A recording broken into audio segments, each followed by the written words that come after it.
विषय विषय मांग रहे हैं सर। अच्छा, पहले डांस करें, विषय तो बाद में, लास्ट में मिलेगा आपको। अभी डांस का पीरियड है। स्वागत है। लकड़ी की काठी।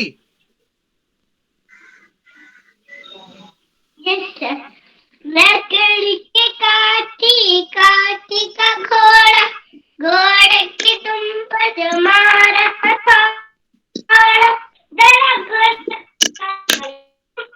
दौड़ा, घोड़ा धक्का मांडी, पहुंचा सब्जी मंडी, सब्जी मंडी बर्फ पड़ी थी, बर्फ में लग गई ठंडी। जी धन्यवाद। क्या बात है, डांस डांस डांस, नृत्य। क्या बात है, क्या गजब का यार, क्या गजब का, क्या गजब का यार, क्या गजब का, बिल्कुल बहुत ही सुंदर।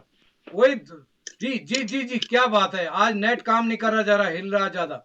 वही यार, पर्दा बहुत बढ़िया। जी। चलिए, आदरणीय आकाश सर पांडे सर, शुरू करते हैं। बिल्कुल बिल्कुल जी। आप सभी को नमस्कार। मैं बाल प्रहरी और बाल साहित्य संस्थान अल्मोड़ा उत्तराखंड की ओर से आप सभी का स्वागत करता हूं, हार्दिक अभिनंदन करता हूं आज के अपने 627वें ऑनलाइन कार्यक्रम में। और जैसा कि हम सबके संज्ञान में है, आज त्वरित भाषण कार्यशाला होनी है। और इस कार्यशाला में हमारे नन्हे मुन्ने दोस्तों को तो त्वरित विषय दिया जाएगा, तत्काल विषय दिया जाएगा। उस विषय पर हमारे नन्हे दोस्त अपनी बातचीत रखेंगे। तो मैं आज के इस कार्यक्रम में 627वें ऑनलाइन कार्यक्रम में आप सबका स्वागत करता हूं, हार्दिक अभिनंदन करता हूं। और आज के मुख्य अतिथि हमारे बीच हैं प्रसिद्ध बाल साहित्यकार डॉक्टर रामेश्वर प्रसाद शाश्वत साहब, जो कि सहारनपुर उत्तर प्रदेश से हमारे बीच में है। आप इस पटल पर कई बार पहले भी जुड़ चुके हैं और आज आपने मुख्य अतिथि बतौर हमें समय दिया है। मैं आपको प्रणाम करता हूं, स्वागत करता हूं। और हमारे आज के विशिष्ट अतिथि होंगे यशस्वी जी, जो कि कक्षा 3 की छात्रा है, अमेठी उत्तर प्रदेश से। और अध्यक्षता करेंगी सोनी गौड़ जी, सिद्धार्थ नगर उत्तर प्रदेश से।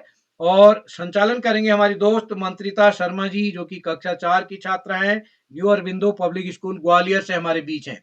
तो मैं आप सबका स्वागत करता हूं, हार्दिक अभिनंदन करता हूं आज के इस कार्यक्रम में। मैं आप सब आदरणीय रामेश्वर प्रसाद शाश्वत सर के संज्ञान में लाना चाहता हूं कि हमारा आज 627वां ऑनलाइन कार्यक्रम है। हम इन कार्यक्रमों में कहानी, कविता, निबंध, पत्र लेखन, आत्मकथा सहित लगभग 35-36 विधाओं पर प्रतिदिन काम करते हैं।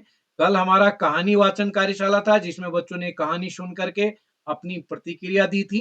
तो आज इस हमारे इस पटल में 16 राज्यों के लगभग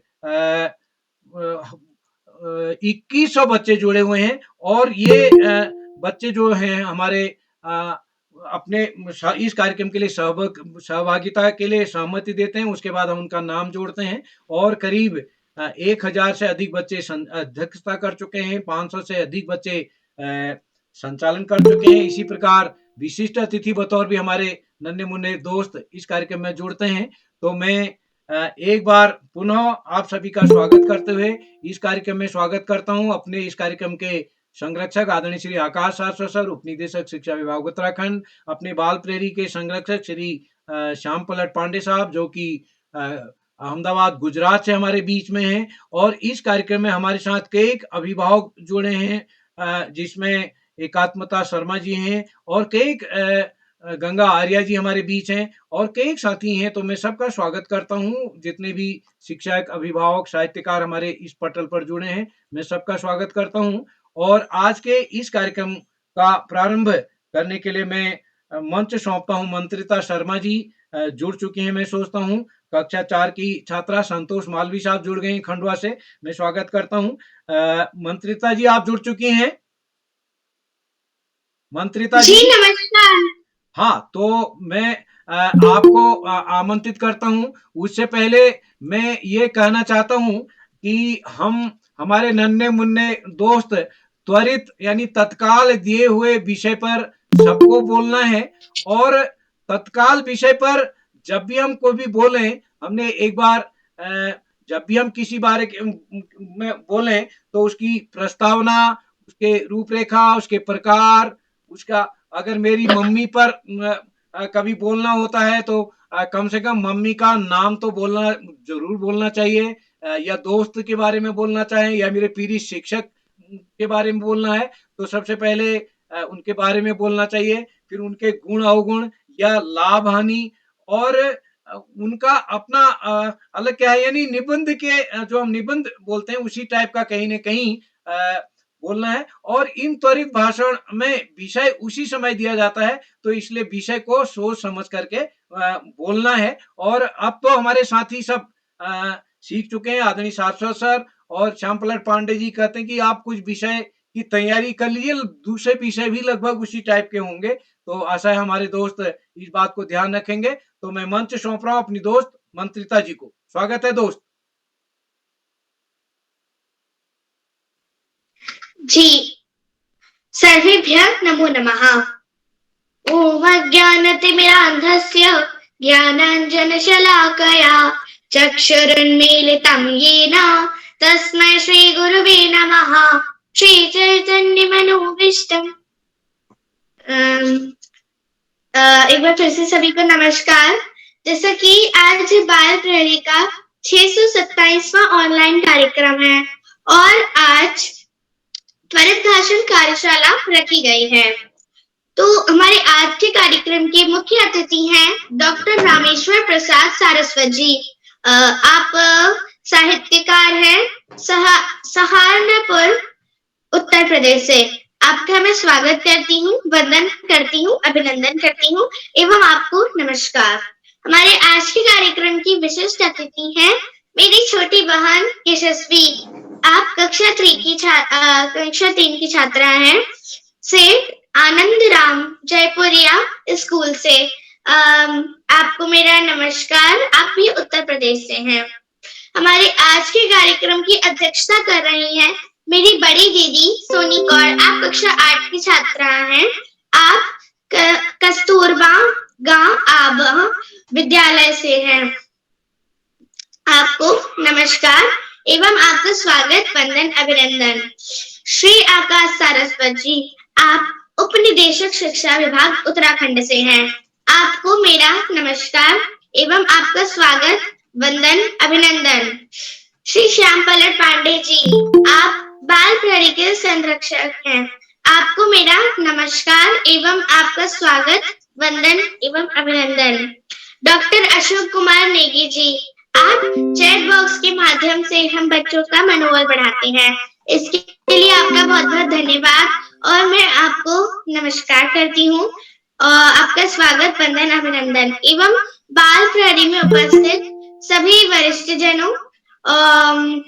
उससे पहले आदरणीय श्री उदय किरोला जी, आप बाल प्रहरी के आधार स्तंभ, आपने ही बाल प्रहरी को बनाया, इसके लिए आपका बहुत बहुत धन्यवाद एवं आपका बहुत बहुत आभार और आपका स्वागत, वंदन एवं अभिनंदन। एवं बाल प्रहरी में उपस्थित सभी वरिष्ठ जनों एवं अभिभावकों को भी मेरा नमस्कार। जैसे कि आज मतलब मैं आपको ये बताना चाहूंगी कि मैं कैसे जुड़ी। मैं उदय किरोला जी के माध्यम से जुड़ी कि उन्होंने ही मुझे कार्यक्रम में इस बाल प्रहरी के बारे में बताया, तो इसके लिए आपका बहुत बहुत धन्यवाद कि आपने इतनी अच्छी कार्यशाला के बारे में मुझे बताया और मैंने इस कार्यशाला से बहुत कुछ सीखा है। और संचालन करना जो है पहले मुझे इतना अच्छा नहीं आता था, या ये समझिए मुझे आता ही नहीं था, लेकिन जब से मैं इस कार्यशाला से जुड़ी बाल प्रहरी से, तब से मुझे संचालन करना आया और अब मैं मतलब ठीक संचालन नहीं कर पाती हूँ, तो आगे बढ़ती हूँ और मैं आपसे सभी से पहले ही क्षमा चाहती हूँ। अगर मुझसे कोई त्रुटि हो तो मुझे क्षमा करें। अब मैं कार्यक्रम में उपस्थित सभी वरिष्ठ जनों एवं अतिथियों से आज्ञा चाहूंगी कि क्या मैं प्रस्तुतियों को आरंभ कर सकती हूँ? जी, स्वागत है दोस्त। जी, धन्यवाद। तो सबसे पहले हमारे आज के कार्यक्रम की विशिष्ट अतिथि मेरी छोटी बहन यशस्वी। जैसे कि आपका विषय है कि यदि मैं चिड़िया होती, तो दीदी क्या आप छोटी बहन क्या आप उपस्थित हैं? यशस्वी लगता है भी किसी कारणवश उपस्थित नहीं हो पाई है। जब जुड़े हों तभी विषय बताइएगा। जी माफी चाहती हूँ। अब मैं प्रतिभागियों की ओर रुख करने जा रही हूँ। तो हमारे कार्यक्रम की पहली प्रतिभागी है मेरी बड़ी दीदी हर्षिता जोशी। आप कक्षा 5 की छात्रा हैं। आपका विषय है, क्या आप उपस्थित हैं? जी बहन मैं उपस्थित हूँ। जी, आपका विषय है हमारे यहाँ होली में बनने वाले पकवान। जी दीदी, आपका धन्यवाद। मैं सर्वप्रथम मां शारदा को नमन करती हूँ। मेरा नाम हर्षिता है, मैं कक्षा 5 की छात्रा हूँ। मेरे विद्यालय का नाम नानकमता पब्लिक स्कूल है। मैं नानकमता की निवासी हूँ, जिला उधम सिंह नगर, राज्य उत्तराखंड से। जैसे कि आज हमारी त्वरित भाषण कार्यशाला है और मेरा विषय है कि हमारे यहाँ होली में बनने वाले पकवान। तो जैसे कि होली में हमारे यहाँ बहुत सारे पकवान बनते हैं। होली में बहुतों के यहाँ अलग अलग तरीके पकवान बनते हैं। जैसे कि हमारे यहाँ गुजिया बनती है और अलग अलग मिठाइयाँ बनती है। जैसे कि अगर हम लोग ऐसा करते हैं कि अगर खोया ज्यादा हो जाता है ना, मम्मी उसकी भी मिठाई बना देती है, तो उसकी भी एक टाइप से मिठाई बन जाती है। फिर और वो बहुत टेस्टी लगती है मुझे, उसकी मिठाई बनती है। और जैसे कि यहाँ पापड़ भी बनते हैं, क्योंकि होली के टाइम ऐसा करते हैं कि बहुत सारे लोग आते हैं घर में। अब तो कोई नहीं आता है, लेकिन पहले आते थे, गांव में भी आते थे कि एक प्लेट में पापड़, एक में कलर्स और गुजिया, थोड़े गुजिया रखे एक टेबल पे और कुर्सियां सजा दी जाती थी और एक साथ मिलके सब खाते थे, होली एंजॉय करते थे। अब तो बाहर से कोई आता नहीं है, तो ऐसा कुछ प्रोग्राम किया नहीं जाता है। और इस बार नहीं, मतलब इस बार ज्यादा तो नहीं, लेकिन पिछली बार तक हम लोग पापड़ भी बनाते थे, लेकिन अब तो सब बाजार से लाते हैं। और सिर्फ इस बार हम लोगों ने गुजिया बनाई थी। मुझे गुजिया बहुत पसंद है और अलग अलग टाइप के पकवान भी बनते हैं उत्तराखंड साइड में। जैसे कि उत्तराखंड और बाकी जो डिस्ट्रिक्ट है उन सब में एक ही पकवान बनते हैं, क्योंकि ज्यादातर होली में गुजिया ही बनाई जाती है। और हम लोग गुजिया, जैसे कि गुजिया जब बनाते हैं तो जब उसे पंच किया जाता है मशीन के द्वारा, मुझे बहुत अच्छा लगता है। हम, मेरी बहन और मैं भी करते हैं। जी धन्यवाद। जी दीदी, आपने बहुत ही अच्छी प्रस्तुति की। अब मैं जैसा कि जो पकवान आपने कहा, तो होली पे जो अलग अलग पकवान बनते हैं वो मुझे अच्छे लगते हैं। और जैसा आपने कहा गुजिया, तो गुजिया तो मुझे बहुत ही पसंद है। तो आपने बहुत ही अच्छी प्रस्तुति दी। अब मैं आगे बढ़ती हूँ और आमंत्रित करती हूँ मेरे बड़े भैया नितिन पाठक को। तो भैया क्या आप उपस्थित हैं? लगता है वे किसी कारणवश उपस्थित नहीं हो पाए हैं। तो अब मैं आगे बढ़ती हूँ और आमंत्रित करती हूँ मेरी बड़ी दीदी पूजा पांडे को। तो दीदी क्या आप उपस्थित हैं? पूजा दीदी, लगता है वे भी किसी कारणवश उपस्थित नहीं हो पाई हैं। कोई बात नहीं। अब मैं आगे बढ़ती हूँ और आमंत्रित करती हूँ मेरी बड़ी दीदी हर्मिका वर्मा को। तो दीदी क्या आप उपस्थित हैं? हर्मिका दीदी, पूजा जी जुड़ी हैं, पूजा जी। पूजा जी क्या आप उपस्थित हैं? पूजा पांडे जी,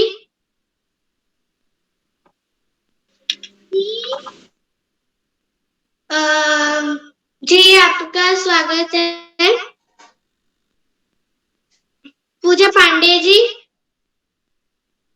जी दीदी, स्वागत है। आपका विषय है कक्षा 5 उत्तीर्ण करने के बाद मेरी योजना। जी धन्यवाद।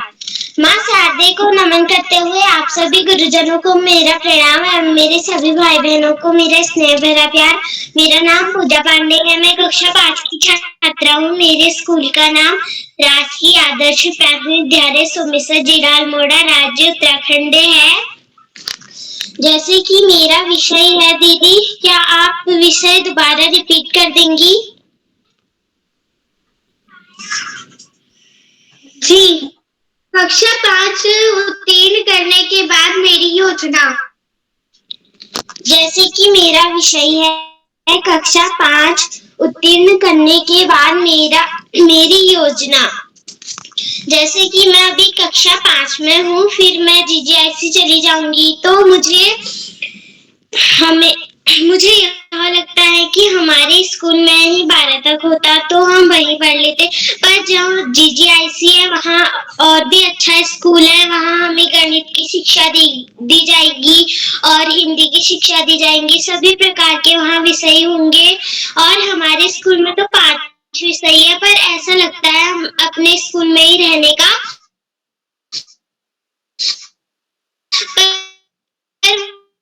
वहाँ अभी जाना जरूरी है क्योंकि आगे तो बढ़ना ही है हमें। अगर हम पीछे ही रह जाएंगे तो हमारी जो लाइफ होगी वो हमारी लाइफ आगे को नहीं बढ़ेगी और हम कुछ बन नहीं पाएंगे, तो हम आगे को बढ़ेंगे। और फिर मैं कक्षा 6 से यहाँ जीजीआईसी चली जाऊंगी, तो वहाँ के जो मैडम लोग हैं वहाँ कहते हैं, क्या बोलते हैं, हमारे वहाँ को भी स्कूल को आती है ना योजनाएं, तो वहाँ मारते हैं और एक छुट्टियां बनाने में डांटते हैं। तो हमें वहाँ आगे को बढ़ना है, तो सभी जो अपनी फिट होती है ड्रेस की बालों की, तो वो बना के ले जाना चाहिए। हमें आगे बढ़ना चाहिए, ना कि पीछे रहना चाहिए। हमारे स्कूल में भी बहुत अच्छा है, पर वहाँ ज्यादा विषय नहीं है। अगर हम पीछे रह जाएंगे तो आगे कभी नहीं बढ़ पाएंगे। धन्यवाद।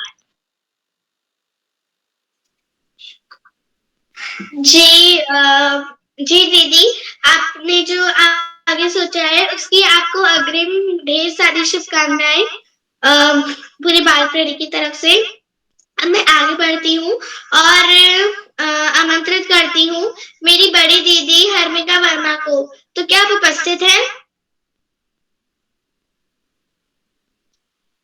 हर्मिका दीदी, लगता है वे किसी कारण से उपस्थित नहीं हो पाई हैं। अब मैं आमंत्रित करती हूँ श्री आकाश सारस्वत जी को। आप उत्तराखंड से हैं, आप सादर आमंत्रित हैं। धन्यवाद, बहुत बहुत धन्यवाद प्रिय मंत्रिता।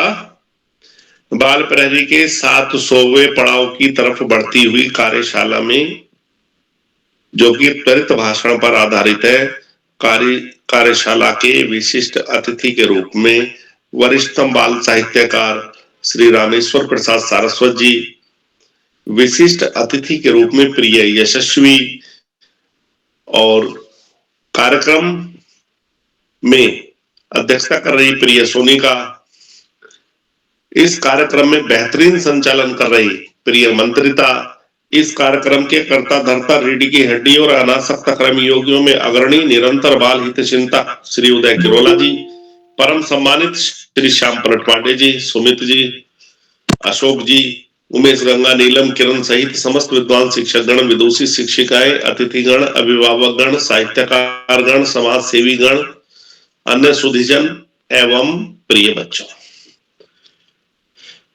त्वरित भाषण कार्यशाला लिटमस टेस्ट की तरह है। वास्तव में हमारी प्रेजेंस ऑफ माइंड क्या है, हमारा अध्ययन क्या है, हमारी जानकारी कितनी है, उसके आधार पर हम इस कार्यशाला में अपने विषय पर प्रस्तुति देते हैं। विविध प्रकार की कार्यशालाएं इस मंच पर होती हैं, लेकिन ये एक विशिष्ट प्रकार की कार्यशाला है जिसमें हमारी रटंत पद्धति विफल हो जाती है और हमारी जहां समझ होती है, हमारी जो जानकारी होती है, उसके आधार पर हम प्रस्तुति दे पाते हैं। निश्चित रूप से इस कार्यशाला में भाग लेने से और अच्छी प्रस्तुति से बच्चों का मनोबल बहुत बढ़ता है और वे और बेहतर तरीके से, बेहतर ढंग से आगे बढ़ने में सक्षम होते हैं। हालांकि बाल प्रहरी की बहुआयामी कार्यशालाएं बच्चों के सर्वांगीण विकास में महत्वपूर्ण भूमिका का निर्वहन कर रही हैं। जहां ये कोरोना काल में एक अवसाद को, एक नकारात्मकता को कम करने के लिए, खत्म करने के लिए शुरू की गई थी, लेकिन उसके बाद में इनके इतने शानदार परिणाम आ रहे हैं कि इसको देखकर इसकी तुलना कविवर बिहारी के साहित्य से भी की जा सकती है, जिनके विषय में कहा गया है, सतसैया के दोहरे जो नाविक के तीर, देखन में छोटे लगे घाव करे गंभीर। वास्तव में बड़ा महत्वपूर्ण प्रयास है किरोला जी का है, जो प्राणपण से इसमें लगे हुए हैं और इसकी निरंतरता का ही कमाल है कि 627वां एपिसोड इसमें चल रहा है। निश्चित रूप से इन कार्यशालाओं को जितना अभूतपूर्व प्रेम, स्नेह, सहयोग शिक्षकों, अभिभावकों, बच्चों का मिला, ये उसी का सुपरिणाम है कि बच्चों के व्यक्तित्व में स्पष्ट रूप से सकारात्मक परिवर्तन परिलक्षित हो रहा है। प्यारे बच्चों, पढ़ाई का कोई विकल्प नहीं, सफलता का कोई शॉर्टकट नहीं। जीवन में आगे बढ़ना है, ज्यादा से ज्यादा पढ़ना होगा और शिक्षा वो शस्त्र है जो रंग को भी राजा बना सकती है। हम शिक्षा के आधार पर बहुत आगे बढ़ सकते हैं। पाठ्यक्रम से इतर पुस्तकें भी पढ़नी चाहिए, जैसे साहित्य की पुस्तकें, सामान्य ज्ञान की पुस्तकें, तभी व्यक्तित्व का सर्वांगीण विकास होता है। जो बच्चे माता पिता गुरुजनों का सम्मान करते हुए, गुरुजनों के मार्गदर्शन में, साथियों को सहयोग देते हुए, सहयोग लेते हुए, छोटों को प्रेम करते हुए नियमित व सतत अध्ययन करते हैं, उनका भावी जीवन सुखमय हो जाता है। और जो बच्चे ऐसा नहीं करते, उनके भावी जीवन में बहुत सारे कष्ट आते हैं। प्यारे बच्चों, जीवन में आगे बढ़ना है तो ना केवल ज्यादा से ज्यादा पढ़ना होगा, अपितु गुणवत्ता परक पढ़ना होगा, तभी हम जीवन में सफलता पूर्वक आगे बढ़ सकेंगे। और ऐसा कर भी रहे हैं बच्चे। निश्चित रूप से इस कार्यशाला के सफल ग्रुप में देखा जा रहा है कि वो बच्चे स्कूलों में भी बहुत बेहतरीन प्रदर्शन कर रहे हैं। जो बोल नहीं पाते थे, यहाँ बेहतरीन संचालन कर रहे हैं, स्कूलों में भी संचालन कर रहे हैं, एंकरिंग कर रहे हैं। ये इन कार्यशालाओं का बहुत शानदार प्रतिफल है। आज हमारे देश के सामने दो बड़े संकट हैं। एक तो व्यसन मुक्त समाज का निर्माण करना चाहिए, क्योंकि व्यसन युक्त व्यक्ति जीवन में ज्यादा आगे नहीं बढ़ सकता है। और एक चरित्र का संकट। वास्तव में जिस देश में व्यसन मुक्त नागरिक हो, चरित्रवान नागरिक हो, उस देश को आगे बढ़ने से कोई नहीं रोक सकता। आज इस महत्वपूर्ण अवसर पर सभी का आभार प्रकट करते हुए, विशेष रूप से मुख्य अतिथि जी का और सभी बच्चों को शुभाशीष देते हुए, इस आशा, इस विश्वास, इस भावना के साथ हम सब लगातार आगे बढ़ेंगे। और दो पंक्तियों के साथ मैं अपनी वाणी को विराम दूंगा। संत कबीरदास जी के शब्दों में, पोथी पढ़ी पढ़ी जग मुआ, पंडित भया न कोय, और ढाई आखर प्रेम का पढ़े सो पंडित हो। धन्यवाद। जय हिंद, जय भारत। जी महोदय, आपने बहुत ही अच्छी बात कही कि हम जितनी ज्यादा किताबें पढ़ेंगे उतना ही हमारा ज्ञान बढ़ेगा और हम अपने माता पिता और यानी अभिभावकों और टीचर्स का सम्मान करेंगे तो हम आगे बढ़ेंगे, छोटों से प्रेम करेंगे। तो इसके इतनी अच्छी बात कहने के लिए आपका बहुत बहुत धन्यवाद एवं आभार। तो मैं आगे बढ़ती हूँ और आमंत्रित करती हूँ मेरी बड़ी दीदी हिमांशी रौतेला को। क्या आप उपस्थित हैं? जी बहन, मैं उपस्थित हूँ। क्या आप तक मेरी आवाज आ रही है? जी, आपकी आवाज आ रही है। आपका विषय है अल्मोड़ा में दशहरे का त्योहार और पुतले। जी नमस्कार, मेरा नाम हिमांशी रौतेला है। मैं कक्षा 7वीं की छात्रा हूँ। मेरे विद्यालय का नाम विवेकानंद इंटर कॉलेज रांधौर अल्मोड़ा है। जैसे कि आपको पता है कि आज त्वरित भाषण कार्यशाला है, तो इसमें इस त्वरित भाषण कार्यशाला में मेरा विषय है कि दशहरा, अल्मोड़े में दशहरा का त्योहार और उसके पुतले। तो अल्मोड़े में दशहरा का त्योहार बहुत ही अच्छी तरह से मनाया जाता है और इस त्योहार में हम बहुत सारी चीजें भी करते हैं। इस त्योहार में पहले तो 9 दिन नवरात्रि होती है और 10वां दिन दशहरा होता है। 9 दिन नवरात्रि होती है और उसके दूसरे दिन अष्टमी और नवमी होती है, जो 2 दिन मनाई जाती है। यह बहुत ही अच्छी होती है। हम लोग यहाँ पे घर घर जाते हैं और वो यहाँ पे बहुत ही अच्छा हमें लगता है। और जो दशहरा होता है वह एक अधर्म पर विजय की जीत का प्रतीक माना जाता है, क्योंकि इस दिन भगवान राम रावण का वध कर अयोध्या वापस आए थे। और दशहरा पर अल्मोड़े में बहुत सारे पुतले भी जलाए जाते हैं, जैसे रावण का पुतला और कुंभकर्ण का पुतला और मेघनाथ का पुतला और तारिका का पुतला आदि चीजें जलाए जाते हैं। हम अल्मोड़ा में इसे देखने के लिए काफी भीड़ लगी रहती है, मतलब पूरे रास्ते भरे रहते हैं। और जब पुतले निकलते हैं तो बहुत अच्छा लगता है। हम लोग उनसे उनकी सेल्फी लेते हैं, मतलब बहुत अच्छा लगता है। और रात को फिर वो पुतले जलने भी जाते हैं। और जब मैंने जलते हुए तो नहीं देखा है, पर मेरे पापा लोग ने जलते हुए देखा है। उन लोग ने वीडियो बनाई थी, फिर मेरे को दिखाई थी। मैंने कभी नहीं देखा पुतलों को जलते हुए। मैं चाहती थी देखने, पर मैंने कभी नहीं देखा। और दशहरा के त्योहार पर जो राम और लक्ष्मण होते हैं, वो जो बने होते हैं भगवान राम और लक्ष्मण, वो गाड़ी में बैठ के वो पुतले को जलते हुए देखने जाते हैं। और उनके ऊपर उस दिन बहुत सारे फूल बरसाते हैं और बहुत ही मजा आता है। और एक दिन हम भगवान श्री राम और लक्ष्मण की गाड़ी में भी बैठे थे और बहुत अच्छा लगा था। उस समय हम बहुत छोटे छोटे बच्चे थे, उनसे हाथ भी मिलाया था। ऐसा लगा जैसे भगवान से हाथ मिलाया। आज भी ऐसा ही लगता है जैसे हम अभी भी रामलीला देखने जाते हैं, क्योंकि अल्मोड़े में एक रामलीला होती है। और हम जैसे ही 9 दिन रामलीला देखने जाते हैं तो ऐसा बहुत अच्छा लगता है, एकदम जैसे वहां पे रामलीला हुई थी वैसे ही यहाँ पे रामलीला दिखाते हैं। और अल्मोड़ा में दशहरा का त्योहार बहुत ही खुशी और खुशी के साथ मनाया जाता है। और इतनी सी बात कह के मैं अपनी वारी को विराम दूंगी। धन्यवाद। आपने बहुत ही सही।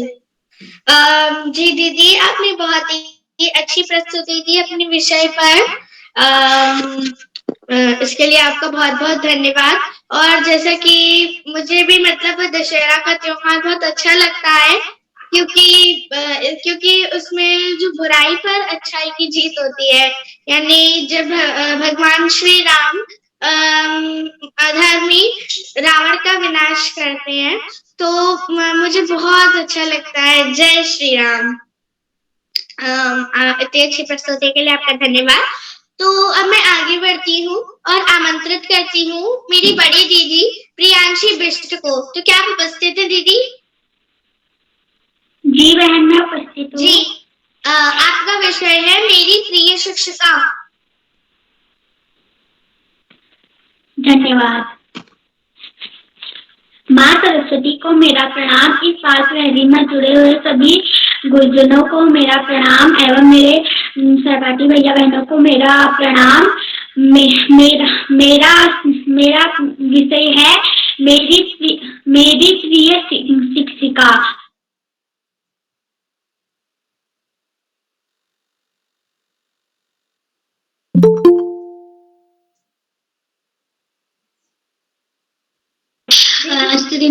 लखपाल मैम है, वो मेरी क्लास टीचर भी है। वो मेरी बहुत प्रिय शिक्षिका है। और वो टीचर हमें गणित की क्लास पढ़ाती है। वो हमारी क्लास टीचर भी है और वो हमें बहुत अच्छा मानती है। मतलब हमारे लिए बहुत कुछ लाती है और हमें बहुत अच्छा मानती है। और वो मेरी प्रिय शिक्षिका भी है और उनसे मेरा बहुत अच्छा लगाव है। और क्योंकि मेरा प्रिय सब्जेक्ट गणित भी है, इसलिए वह हमें गणित का विषय पढ़ाती है, इसलिए वह मेरी प्रिय शिक्षिका भी है।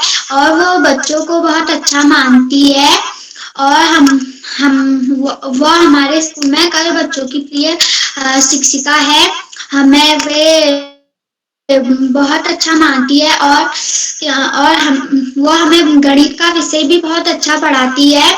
जिस विषय पर भी हम उनसे बात करें वह हमें बहुत अच्छे से वह विषय समझाती है और हमें प्यार से वह बहुत कुछ समझाती है, उस विषय का अच्छे से मतलब समझाती है। और उस शिक्षिका की मैं बहुत अच्छी प्रशंसा करूंगी। वह शिक्षिका मेरी बहुत प्रिय शिक्षिका है। मेरी प्रिय शिक्षिका भी मेरी प्रिय शिक्षिका है वो। और हमें गणित का विषय वो ऐसे पढ़ाती है कि मैं आपको क्या बताऊं, बहुत अच्छे मजेदार। हमें गणित का विषय ऐसा कठिन नहीं लगता कि वो हमें पता भी नहीं चलता कि गणित का विषय है भी क्या। हमें कुछ कठिन भी नहीं लगता। कोई बच्चे बोलते हैं कि गणित का विषय मेरा पसंदीदा भी नहीं है और मुझे गणित का विषय बहुत कठिन लगता है, पर हमें गणित का विषय बहुत सरल लगता है। वो हमें ऐसे गणित का विषय पढ़ाती है जैसे कोई हमें खेल करा दो। जो वो हमारे लिए रंगीन पेपर भी लाती है जिसपे हम गणित पे भिन्न बनाते हैं और डंडा आलेख बनाते हैं। बहुत सारे हम उन पेपरों में बनाते हैं और उन्हें हम अपने चार्ट पे अपने गणित लैब पे लगाते हैं और बहुत सुंदर दिखते हैं। हमें वो हमारी प्रिय मैम है, प्रिय शिक्षिका है और हमारे लिए सब कुछ कर दिया। और गणित का विषय में हमें ऐसे पढ़ाती है, उसमें हमें भिन्न, दशमलव, वर्ग बहुत कुछ सिखा रखा है उन्होंने हमें गणित के विषय पे। और उनसे ही मैं गणित अच्छे से सीखी हूँ और मेरी वह प्रिय शिक्षिका है। धन्यवाद।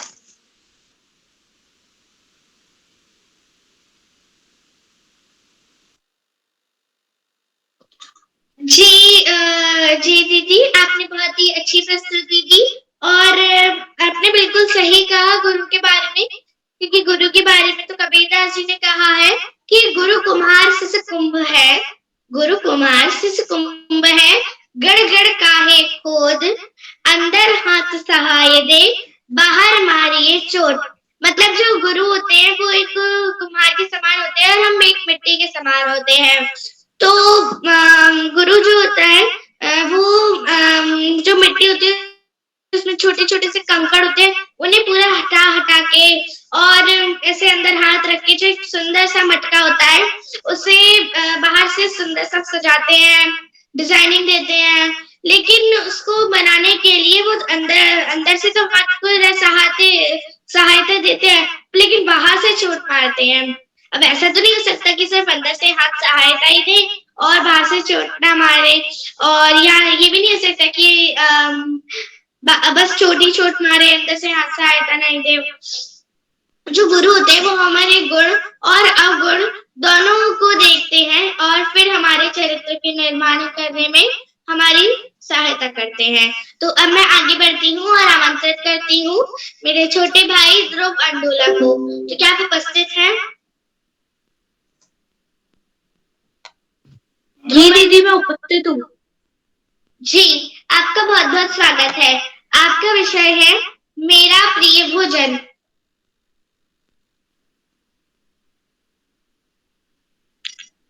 सर्वप्रथम मैं मां सरस्वती को प्रणाम करता हूँ। आदरणीय बाल प्रहरी संपादक, विशिष्ट अतिथि मुख्य अतिथि, अध्यक्ष मंडल एवं मेरे प्रिय साथियों। कैमरा ऑन करें दोस्त, कैमरा ऑन करें। आज मैं आप सबके बीच इस त्वरित भाषण कार्यशाला में उपस्थित हूँ। जैसे कि मेरा विषय है मेरा प्रिय भोजन। तो मेरा प्रिय भोजन, अगर हम मिष्ठान की बात करें तो मेरी सबसे प्रिय मिष्ठान है रसमलाई। और मेरा भोजन है, सबसे प्रिय मेरा भोजन है भिंडी की सब्जी और रोटी। भिंडी की सब्जी मुझे बहुत अच्छी लगती है और सबसे ज्यादा तो उसके अंदर जो दाने, उनके बीज होते हैं, वो सबसे अच्छे लगते हैं। और जब हम भिंडी खाते तो ऐसा लगता है जैसे हम कुछ मुझे ऐसा लगता है जैसे कुछ हम बॉल टाइप का कुछ खा रहे हैं। उससे इतना बहुत अच्छा लगता है। और उसके साथ रोटी भी होती है तो और अच्छा लगता है। और उसका रोटी के साथ खाने से इतना अच्छा लगता है कि मजा आ जाता है। इसी के साथ मैं अपनी वाणी को विराम दूंगा। धन्यवाद।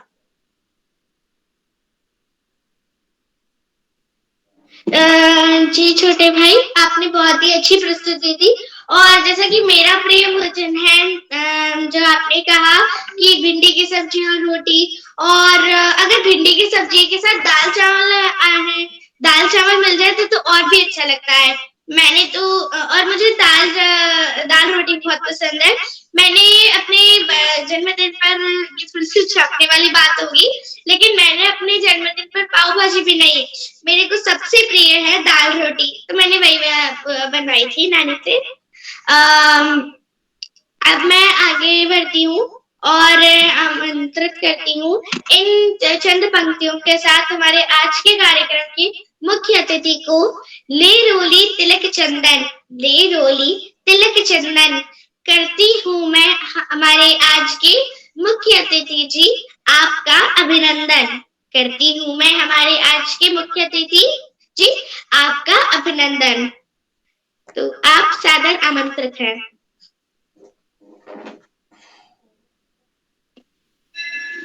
धन्यवाद। इतना सुंदर संचालन बड़े भी नहीं कर पाते हैं और प्रत्येक विषय के साथ अपनी तरफ से भी आप अपने विचार रख रही हैं, तो बहुत अच्छा लग रहा है। मुझे आपके बीच में आकर के बहुत प्रसन्नता हो रही है और सभी बच्चों ने जिन्होंने प्रस्तुति दी है बहुत अच्छी तरह से प्रस्तुति दी है, तैयारी करके आए हैं। हालांकि विषय यहीं दिया गया है, लेकिन फिर भी उनकी जनरल नॉलेज जिसे बोलते हैं वो उनको है, वाक्पटुता भी है और बहुत अच्छी तरह से तैयारी करके ऐसा लगता है आए हैं। तो मेरा बड़ा सौभाग्य है कि मैं आप सबके साथ हूँ और मुझे अपने पुराने दिन याद आ जाते हैं। मैं जब 5वीं 6वीं कक्षा में था तो मैं भी ऐसे ही, जैसे एक बच्चा जो अभी हमारे मेरा प्रिय भोजन ध्रुव जो बीच में ही छोड़ के चला गया है, तो कभी कभी ऐसा होता है, याद नहीं रहता है और विषय तुरंत दिया जाता है, तो हमारे जो भाषण होता है उसमें शब्दों का तारतम्य नहीं बैठता है। तो ऐसी कोई बड़ी बात नहीं है, ठीक है।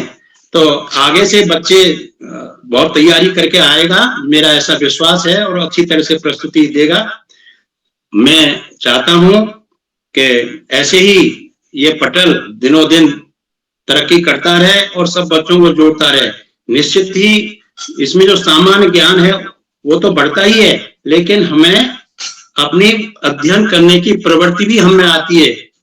जिससे अध्ययन करेंगे तो निश्चित ही नई नई जानकारी मिलेंगी, नई नई जानकारी मिलेंगी तो हमारे जो जीवन है, भविष्य हमारा, उसे सुधारने में, जीवन यापन करने में हमको परेशानी नहीं होगी, असुविधा नहीं होगी। तो ये सब चीजें हैं जो अभी से बचपन से ही हमारे साथ जुड़ जाएंगी, जिनको हम सदगुण कहते आए हैं। तो निश्चित ही हम अपना भविष्य उज्जवल कर सकते हैं, ऐसा मेरा मानना है। और ऐसा ही प्रयास श्री उदय करोड़ा जी अपने पटल के माध्यम से कर रहे हैं। बड़े भाई श्याम प्रसाद पांडे जी हैं और आकाश जी अभी अपने आशीष वचन देकर गए हैं, उनका हर कार्यक्रम में उनका सहयोग रहता है। ये बहुत बड़ी बात है और ये बहुत बड़ा महान कार्य उत्तराखंड में कर रहे हैं। मैं यहाँ सहारनपुर में उत्तराखंड से लगा हुआ हूँ। मेरे क्षेत्र भगवानपुर और रुड़की जो एडजॉइनिंग है, तो मुझे समाचार मिलते रहते हैं जब भी इनका भ्रमण होता है। तो वास्तव में उत्तराखंड में ये बहुत अपने तरफ से ओजस्वीपूर्ण कार्यक्रम कर रहे हैं और जो साक्षरता जो मिशन है हमारे सरकार का, वो पूरा करने में अपना पूरा सहयोग दे रहे हैं। उदय करोड़ा जी से जैसे सुबह बात हुई थी, मैं बच्चों की कविताएं लिखता हूँ और 13 मेरे संग्रह आ गए हैं, 2 का मैंने संपादन किया है। तो एक विषय था शुरू में जो यशस्वी को दिया गया था, अगर मैं चिड़िया होती, लेकिन वो नहीं आए। तो लेकिन चिड़िया पर एक मेरी कविता है और मैं वो कविता आपके सम्मुख प्रस्तुत कर रहा हूँ। और जो बूंदों की चौपाल है उसमें भी है, और जो मेरा संग्रह है चटोरी चिड़िया, तो मेरी चिड़िया जो चटोरी है, कैसी चटोरी है वो देखो श्यामप्रसाद पांडे जी। हाँ जी, तो मैं गा के आपके सम्मुख रख रहा हूं। चिड़िया बड़ी चटोरी अम्मा, चिड़िया बड़ी चटोरी, चिड़िया बड़ी चटोरी अम्मा, चिड़िया बड़ी चटोरी। खा पी करके फुर हो गई, खा पी करके फुर हो गई, खाली पड़ी कटोरी अम्मा, चिड़िया बड़ी चटोरी अम्मा, चिड़िया बड़ी चटोरी। कैसे चटोरी? हलवा खाया, पूरी खाई, खाई चावल मक्का, थाली में की खीर चटकी, रहे देखते कक्का। खाती रही सामने सबके, खाती रही सामने सबके, करीन बिल्कुल चोरी अम्मा, चिड़िया बड़ी चटोरी अम्मा, चिड़िया बड़ी चटोरी। और चटोरी चिड़िया फिर आगे क्या करती है कि सब कुछ खाकर नल पर पहुंची, गट गट पीने पानी। सब कुछ खाकर नल पर पहुंची, गट गट पीने पानी। पानी पीकर झट उड़ने की उसने मन में ठानी। फिर भी कुटक कुटक कर खाई, फिर भी कुटक कुटक कर खाई, झट गन्ने की पोरी अम्मा, चिड़िया बड़ी चटोरी अम्मा, चिड़िया बड़ी चटोरी। और अंतिम, मुझको भी उड़ना सिखला दे, मेरे पंख लगा दे। अगर मैं चिड़िया होती, मुझको भी उड़ना सिखला दे, मेरे पंख लगा दे। मैं भी उड़ूं हाथ ना आऊं, चिड़िया मुझे बना दे। अभी बना दे मुझको चिड़िया, अभी बना दे मुझको चिड़िया, करूं प्रार्थना तोरी अम्मा, चिड़िया बड़ी चटोरी अम्मा, चिड़िया बड़ी चटोरी।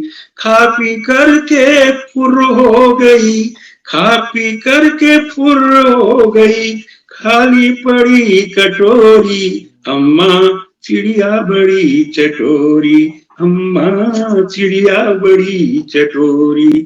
तो मेरी चटोरी चिड़िया है बहुत, और उसकी मैंने कविता आपके सम्मुख रखी। अच्छा, ऐसा लगता है कि आपको अच्छा लगा होगा। बहुत बहुत धन्यवाद। उदय करोड़ा जी, आपके दर्शन हो गए, श्यामप्रसाद पांडे के दर्शन हो गए, और सभी बच्चों की बहुत बड़ी सहभागिता अच्छी रही। बहुत बहुत धन्यवाद।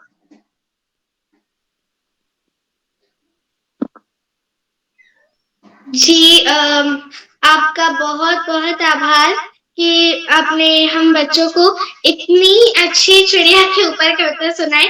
ये सच में मेरे को भी ऐसा एक पल के लिए लग रहा था कि मैं एक चिड़िया होती तो कितना मजा आता उड़ने में।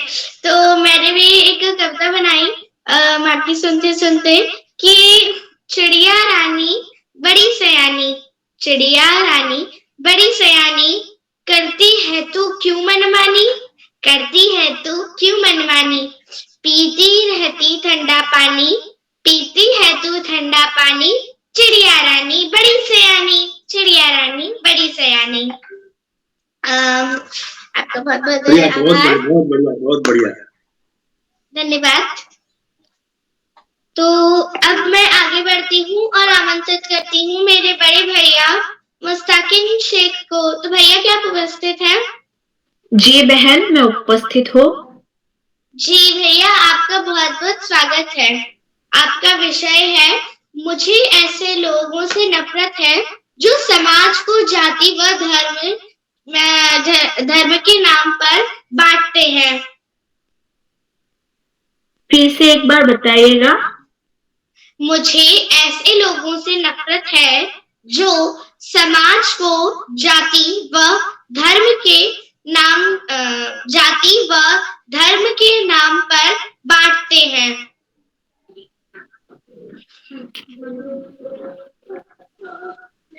जी नमस्ते, सभी को मेरा सादर प्रणाम। आज के मुख्य अतिथि शामेश्वर प्रसाद सरस्वत जी, विशिष्ट अतिथि यशवी जी, अध्यक्षता कर रही सोनी बहन, और आज की इतनी सुंदर संचालन कर रही मंत्रिता शर्मा बहन।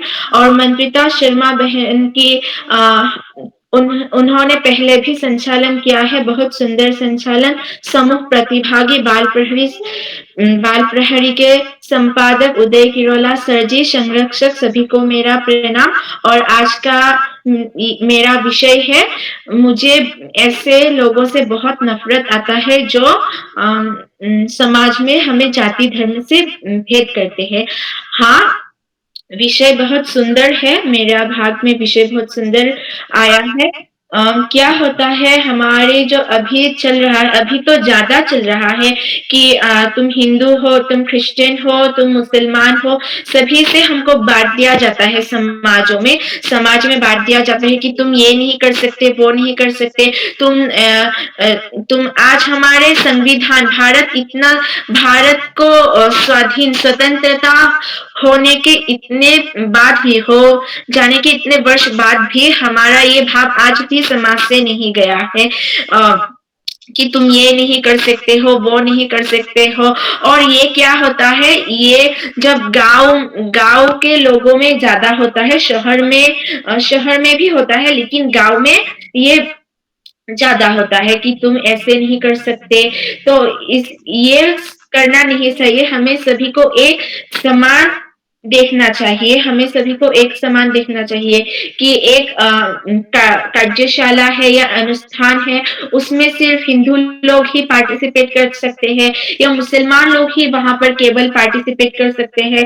वैसे ही बहुत सारे विषय होते हैं, दिश होते हैं, वो हमें ऐसे बंटवारा नहीं करना चाहिए। सभी को एक समान सोचना चाहिए, क्योंकि हमारा जो भारत है, हमारा सोने का भारत, हमारा सोने का ऐसा भारत कभी कहीं पर भी नहीं मिलेगा, हमारा इतना सुंदर सोने का भारत। तो हम इसको जाति और धर्म में बांट ना करके, बंटवारा ना करके हम एकता के साथ रहे, तो हम एक सुस्थ सबल सुंदर सा समाज गठन कर सकते हैं और उससे हम लाभान्वित भी हो सकते हैं। और मैं आज इतना ही बोल के मेरा सभी को सादर भरा प्रणाम करके मैं अपनी वाणी को यहाँ पर ही विराम देता हूँ। धन्यवाद।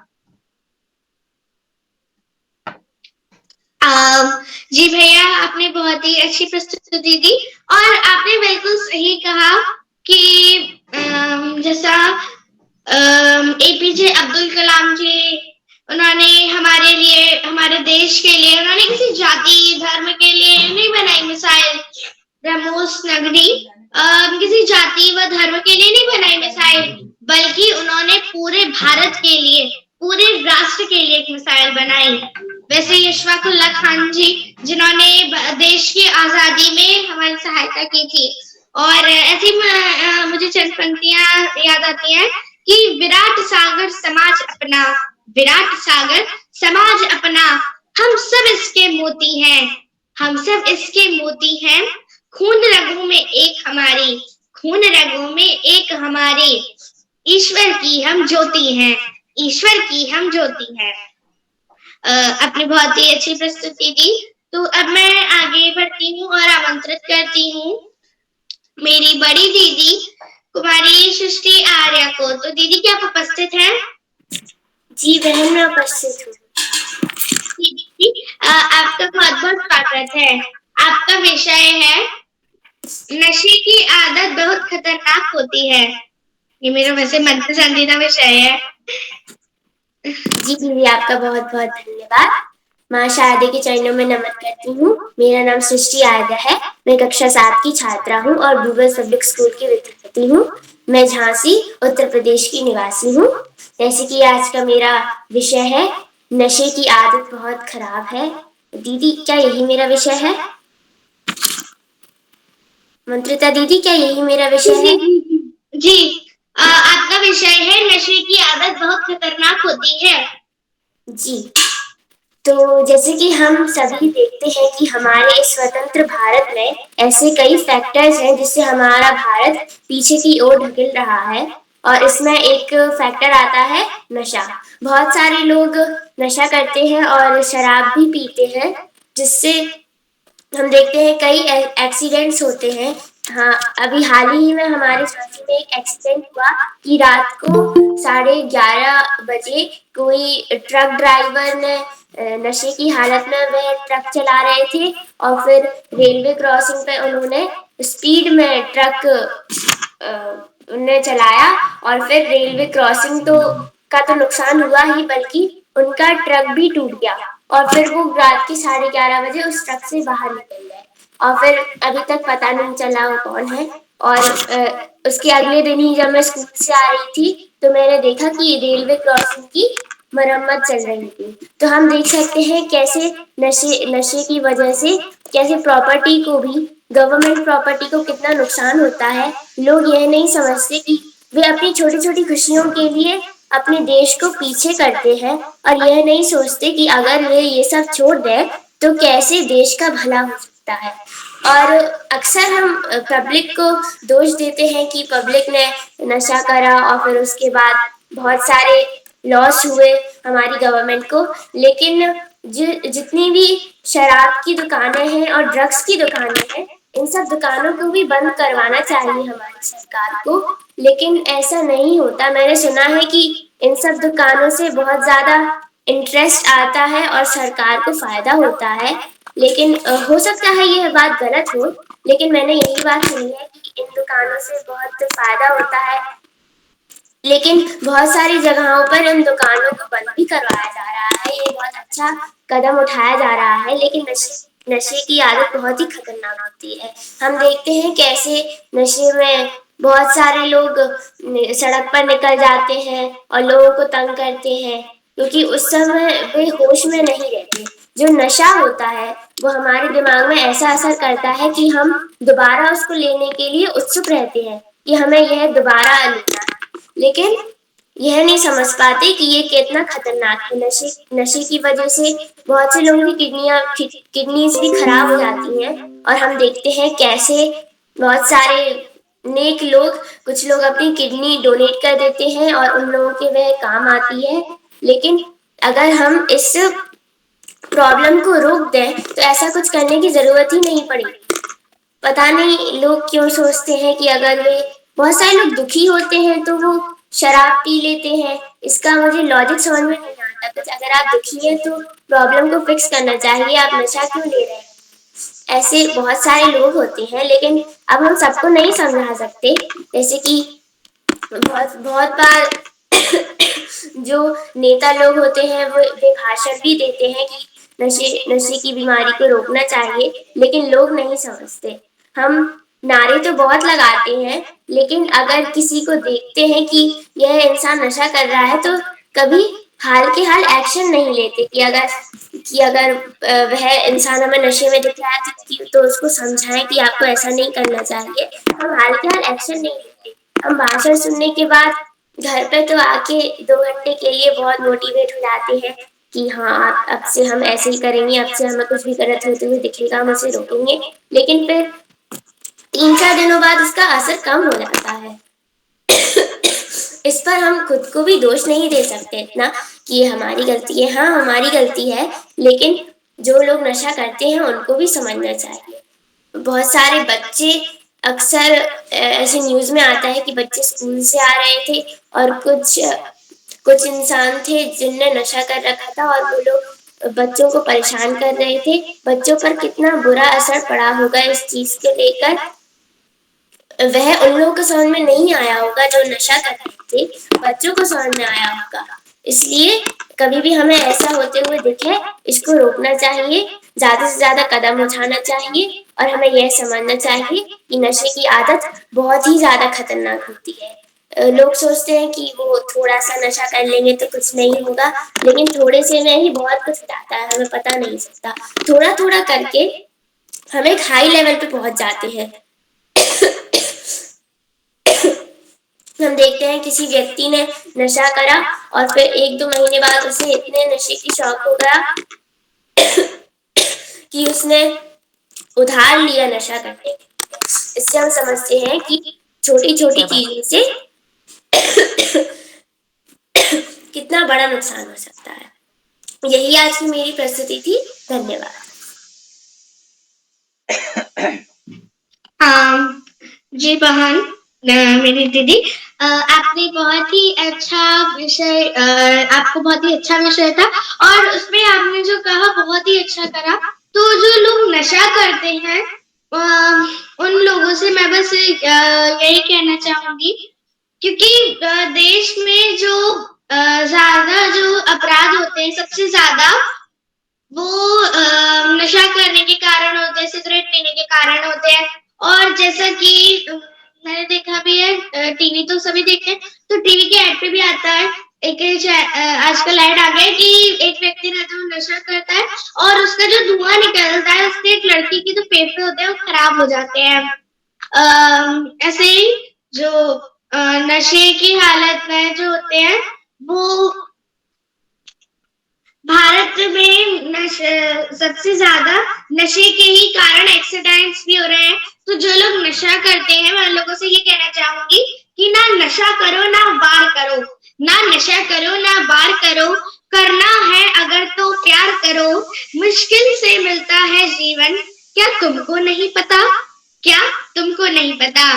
तो दीदी आपने बहुत ही अच्छी प्रस्तुति की।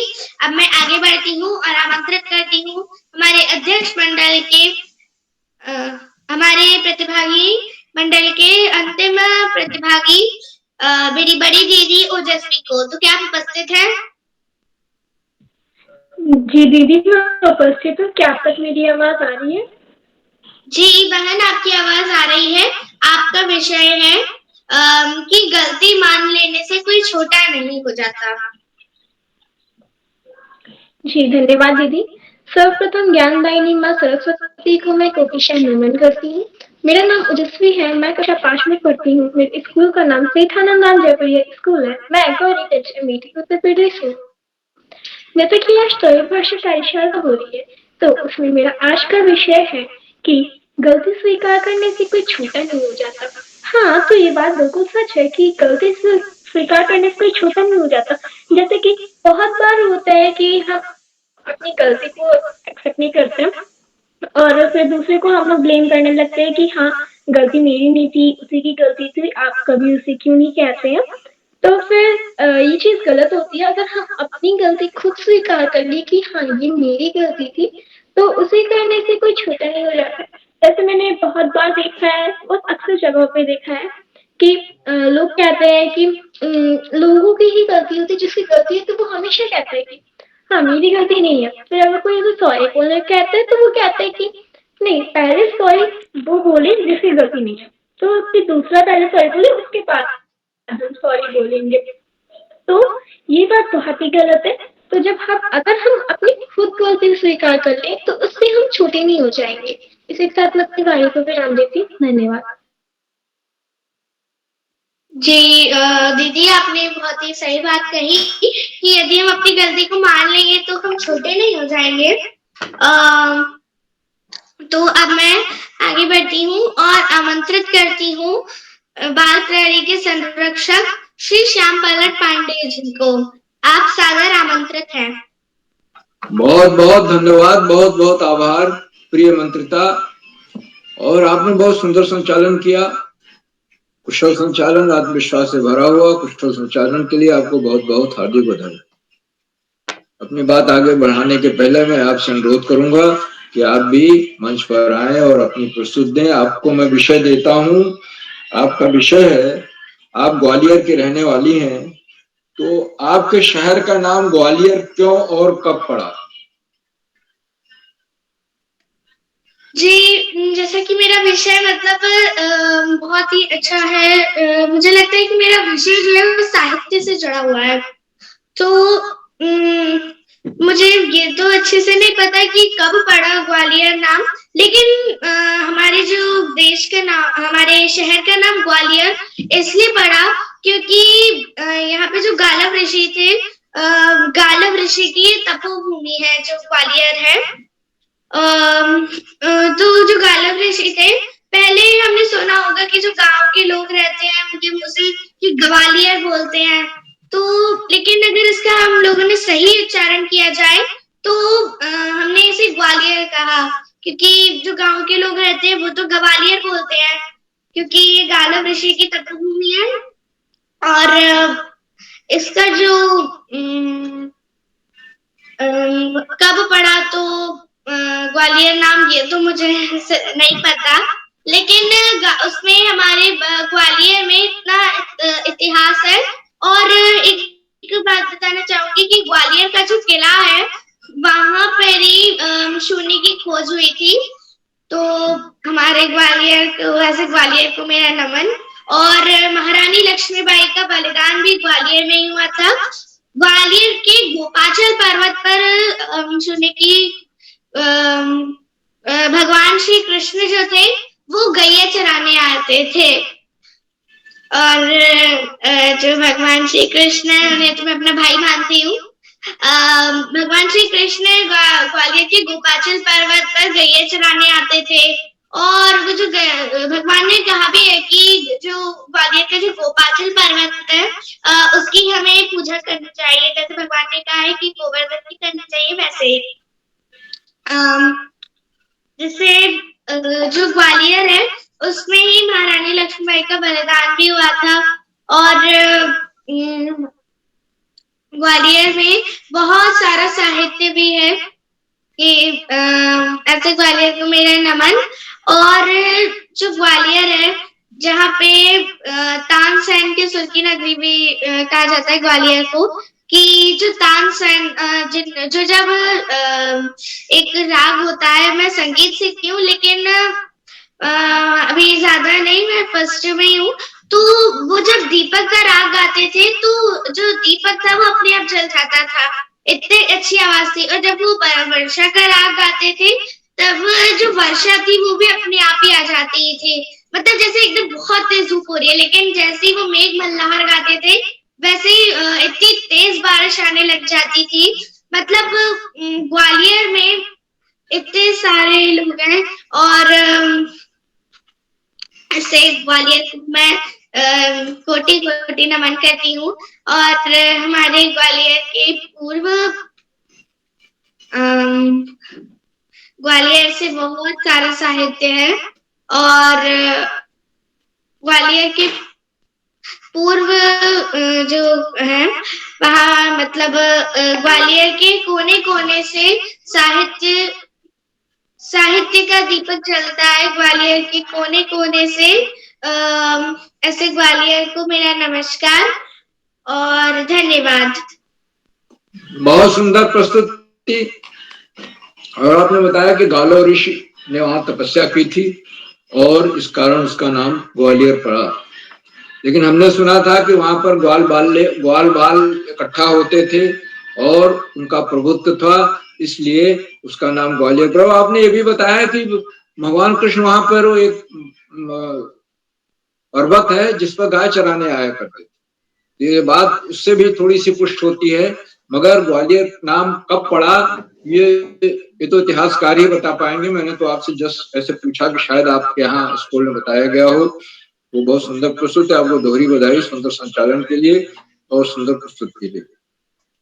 आप 10 बच्चों को अपनी प्रस्तुतियां देनी थी, कुछ बच्चे नहीं जुड़ पाए, लेकिन जिन्होंने अपनी प्रस्तुतियां दी बहुत शानदार रही, आत्मविश्वास से भरी हुई। और एक ये त्वरित भाषण कार्यशाला ऐसी कार्यशाला है जिसके लिए आपको कोई तैयारी नहीं करनी है। हाँ, मानसिक रूप से आपको तैयार रहना है कि जो विषय आएगा आज हम उस पर बोलेंगे जरूर, चाहे 2 मिनट बोलें, 3 मिनट बोलें, 4 मिनट बोलें, 5 मिनट बोलें, बोलेंगे जरूर, और उसमें दोहराव नहीं होगा हमारे बोलने में। ये 2-3 चीजें ध्यान रखिए निश्चित रूप से, और घर में कभी कभी कोई विषय लेकर पूरा अभ्यास कर लीजिए, आप बहुत अच्छा बोलेंगे। सभी प्रतिभागियों को मैं बहुत बहुत हार्दिक बधाई देता हूँ।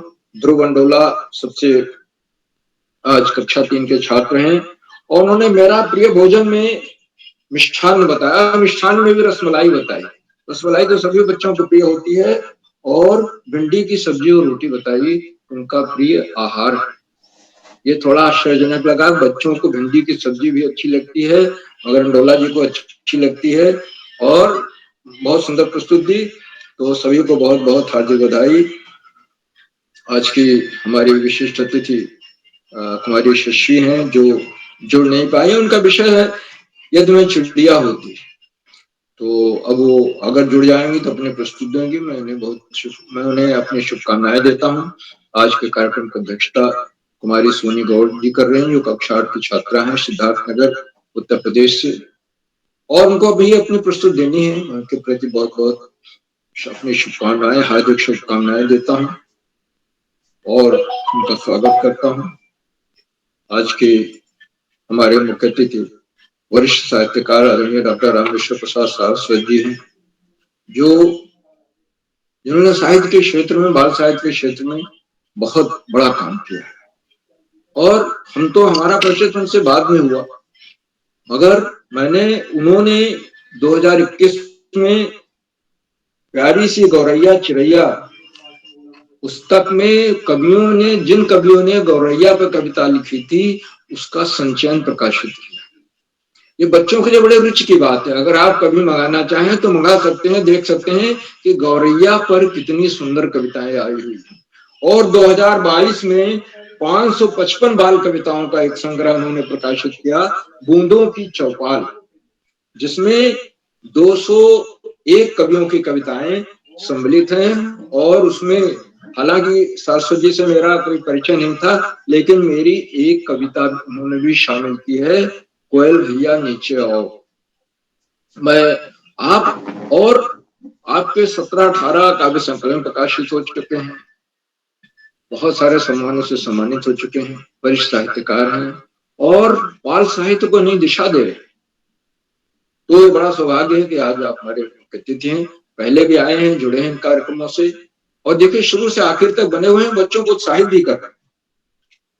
और आज बड़ी सुंदर उन्होंने सस्वर कविता सुनाई, अम्मा चिड़िया बड़ी चटोरी, अम्मा चिड़िया बड़ी चटोरी, बहुत सस्वर कविता सुनाई। और मैंने पहली बार सस्वर कविता सुनी आदरणीय सारस्वत जी के मुखारबिंद से, बहुत अच्छी लगी।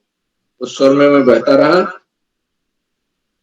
उन्होंने बताया कि बच्चों के प्रस्तुतियों को उन्होंने सराहना की, संचालन की सराहना की, और बताया कि इन मंचों को देखकर उन्हें अपने पुराने दिन याद आया। और उत्तराखंड में जो कार्यक्रम चल रहा है, उत्तराखंड इसका आधार बिंदु है, वो उसमें देश के 16-17 प्रांतों से बच्चे जुड़े हुए हैं और एक अपने आप में बहुत बड़ा काम कर रहे हैं केरोला जी। मैं आदरणीय मुख्य अतिथि महोदय के प्रति बहुत बहुत हार्दिक आभार व्यक्त करता हूँ समय देने के लिए। अभी बने हुए हैं बच्चों को उत्साहित करने के लिए। और मित्रों, इन कार्यक्रमों से उत्तराखंड में शिक्षा विभाग के उपनिदेशक और शिक्षाविद आदरणीय आकाश सारस्वत जी प्रतिदिन जुड़ते हैं, आज भी जुड़े हुए हैं, और जुड़ करके वो हमारा मार्गदर्शन करते हैं। उन्होंने बताया कि ये कार्यशालाएं तो लिटमस टेस्ट की तरह, बच्चों के प्रेजेंस ऑफ माइंड ही इसमें काम आती है, और पाठ्य पुस्तक से इतर हमारी पढ़ाई काम आती है। बच्चों का आत्मविश्वास बढ़ाने वाली कार्यशालाएं हैं, बहुआयामी कार्यशालाएं हैं, बच्चों के व्यक्तित्व का बहुमुखी विकास हो रहा है। लेकिन 2-3 चीज उन्होंने बताई कि शिक्षा का कोई विकल्प नहीं है, सफलता का कोई शॉर्टकट नहीं है, और नियमित और सतत अध्ययन बहुत जरूरी है। और हमारा जीवन में 2 लक्ष्य होने चाहिए, एक तो कुशल समाज का निर्माण और दूसरा चरित्रवान नागरिक हमारे देश में, इसके लिए हमें प्रयास करना चाहिए। मैं आदरणीय सरस्वती जी के प्रति बहुत बहुत हार्दिक आभार व्यक्त करता हूँ। साथियों, इन कार्यक्रमों से खंडवा से डाइट में सीनियर व्याख्याता के पद पर कार्यरत आदरणीय डॉक्टर शिव कुमार नेगी जी प्रतिदिन जुड़ते हैं। आज उनकी टिप्पणियां दिखाई नहीं दे रही हैं, मगर जुड़ेंगे, जुड़ना चाहिए, उनके आज समय भी है। और वो उन्होंने चेक बॉक्स का जिम्मा संभाल रखा है और उनकी टिप्पणियां आने से लोगों को देखिए, उनकी टिप्पणी आ गई, जुड़े हुए हैं, मेरा मन खुश हो गया। तो आदरणीय नेगी जी के प्रति मैं बहुत बहुत हार्दिक आभार व्यक्त करता हूँ। अभी जुड़ेंगे और अपना आशीर्वचन। मित्रों, इन कार्यक्रमों से देश की 16-17 प्रांतों के अनेक कवि, कहानीकार, साहित्य प्रेमी, मनीषी और चिंतक भी जुड़ते हैं। उनमें कुछ नाम जो पटल पर आए इस प्रकार हैं: आदरणीय सुमित श्रीवास्तव जी, आदरणीय गंगा आर्या मैडम, आदरणीय विनोद आर्या जी, आदरणीय संतोष मालवीय जी खंडवा से, आदरणीय एकात्मता शर्मा मैडम, आदरणीय प्रतिमा यादव मैडम सिद्धार्थ नगर से, आदरणीय विश्व प्रकाश मेहरा जी, आदरणीय सविता वैश्य मैडम, आदरणीय उमेश जोशी जी और 16-17 प्रांतों से जुड़ने वाले अनेक विद्वान शिक्षक और विदेशी शिक्षिकाएं, आप सब प्रतिदिन जुड़ते हैं, हमें नई ऊर्जा प्रदान करते हैं, हमारे कार्यक्रमों को नई गरिमा मिल जाती है। हम आपके प्रति बहुत बहुत हार्दिक आभार व्यक्त करते हैं। मित्रों, जहाँ बच्चे हों, अभिभावकों का सहयोग अनिवार्य हो जाता है और आज भी हमें अभिभावकों का सहयोग मिल रहा है और इस सहयोग के लिए अभिभावकों के प्रति मैं बहुत बहुत हार्दिक आभार व्यक्त करता हूँ। और अंत में इन कार्यक्रमों के सूत्रधार, आधारबिंद, प्रेरणा पुरुष और ऋषियों के साथ जीवन जीने वाले आदरणीय किरोला जी, जो एक से एक नए कार्यक्रम करते जा रहे हैं। और एक त्वरित भाषण कार्यशाला तो महीने में 1-2 बार हो ही जाती है, इसके 1-2 चरण होते हैं, लेकिन इसके अलावा भी बड़ी 35-36 तरह की कार्यशाला। अभी 4-5 दिन पहले गणित की कार्यशाला, और इतनी लोकप्रिय कार्यशाला हुई, लोगों ने इतना उसमें प्रतिभाग किया, इतना पसंद किया कि मांग हुई कि उसको महीने में 1 बार जरूर रखा जाए। तो मैं आदरणीय किरोला जी के इन प्रयासों को पुरस्कार नमन करता हूँ, वंदन करता हूँ, अभिनंदन करता हूँ और अधिक समय न लेते हुए अपनी वाणी को विराम देता हूँ और मंच आज का बहुत सुंदर संचालन कर रही कुमारी ममता शर्मा को सौंपता हूँ। मंत्रिता जी, आप आगे का संचालन करें। जी महोदय, आपने बहुत ही अच्छी प्रेरणा दी हम बच्चों को, इसके लिए आपका बहुत बहुत आभार एवं अब धन्यवाद। अब मैं आगे बढ़ती हूँ और आमंत्रित करती हूँ हमारे आज के कार्यक्रम की विशिष्ट अतिथि यशस्वी को। तो छोटी बहन, क्या आप उपस्थित हैं? जी दीदी, मैं उपस्थित हूँ। क्या आप तक मेरी आवाज आ रही है? जी छोटी बहन, आपकी आवाज आ रही है। आपका विषय है यदि मैं शिक्षिका होती। जी धन्यवाद दीदी। ज्ञानदायिनी माँ सरस्वती को मैं कोटिशा प्रणाम करती हूँ। मेरा नाम यशस्वी है। मैं कक्षा 3 में पढ़ती हूँ। मेरे विद्यालय का नाम सेठ आनंद राम जयपुरिया स्कूल है। मैं गौरीगंज अमेठी उत्तर प्रदेश से हूँ। जैसा कि आज के मुख्य अतिथि डॉक्टर रामेश्वर प्रसाद सारस्वत जी, बाल प्रहरी के संरक्षक आदरणीय श्याम पलट पांडे सर और आदरणीय श्री आकाश सारस्वत सर एवं डॉक्टर अशोक कुमार नेगी सर का मैं हार्दिक स्वागत व अभिनंदन करती हूँ। बाल प्रहरी के संपादक आदरणीय उदय किरोला सर जी का मैं हार्दिक स्वागत व अभिनंदन करती हूँ और सर का आभार व्यक्त करती हूँ कि उन्होंने मुझे एक विशिष्ट अतिथि बनने का मौका दिया। आज का संचालन कर रही मेरी बड़ी बहन मंत्रिता शर्मा दीदी को उनके अच्छे संचालन के लिए बहुत बधाइयां एवं शुभकामनाएं। जैसा कि आज का मेरा विषय है यदि मैं शिक्षिका होती तो मैं बच्चों को अच्छे से पढ़ाती, बच्चों को अच्छे से समझाती और बच्चों को मारती नहीं।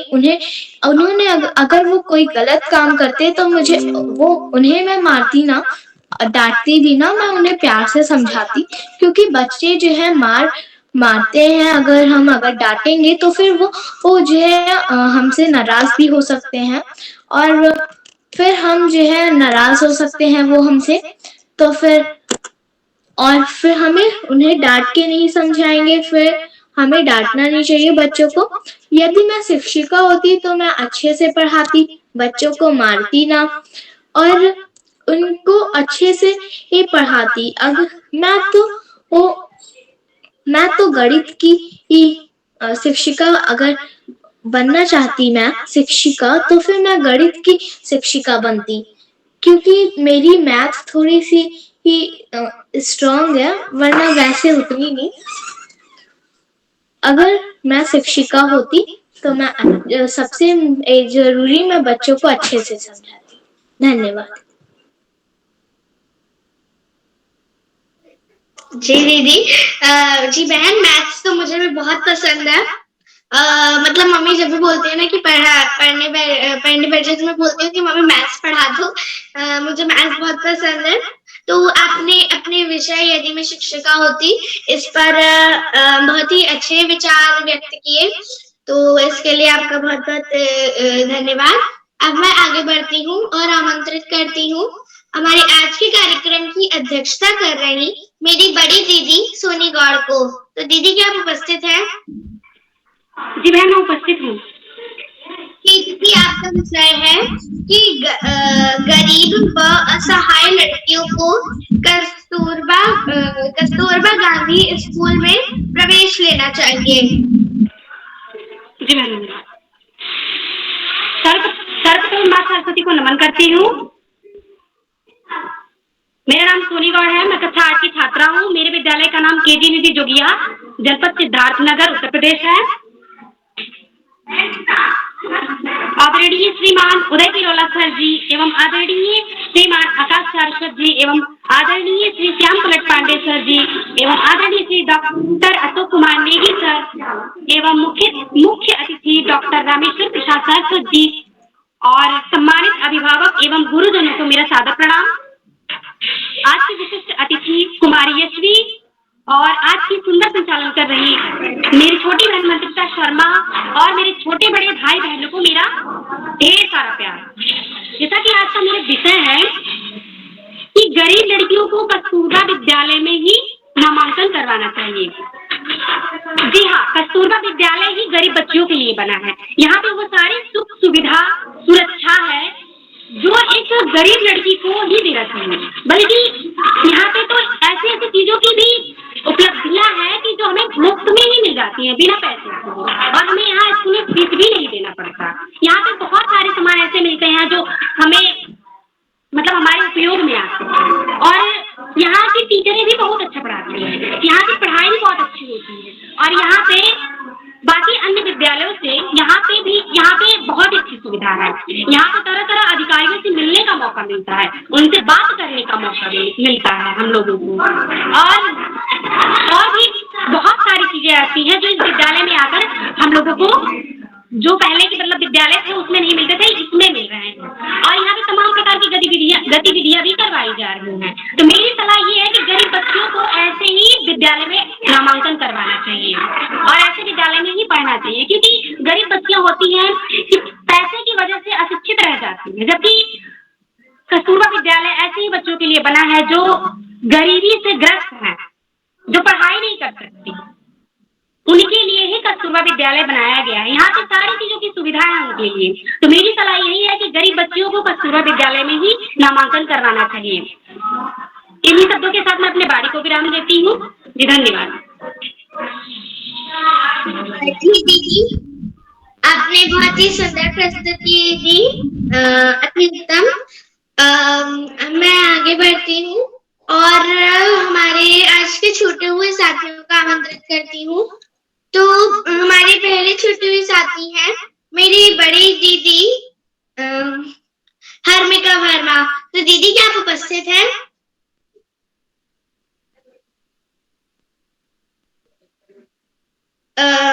हर्मिका दीदी, लगता है वे किसी कारणवश उपस्थित नहीं हो पाई हैं। अब मैं आमंत्रित करती हूँ दूसरे छोटे साथी को, भैया नितिन पाठक। तो क्या आप उपस्थित हैं भैया? जी बहन, मैं उपस्थित हूँ। क्या आपको मेरी आवाज पहुंच रही है? जी भैया, आपकी आवाज आ रही है। आपका विषय है इस बार की वार्षिक परीक्षा में मेरे अनुभव। जी, मैं सर्वप्रथम ज्ञानदायिनी माँ सरस्वती माँ को प्रणाम करता हूँ। मेरा नाम नितिन पाठक है। मैं कक्षा 11 का छात्र हूँ।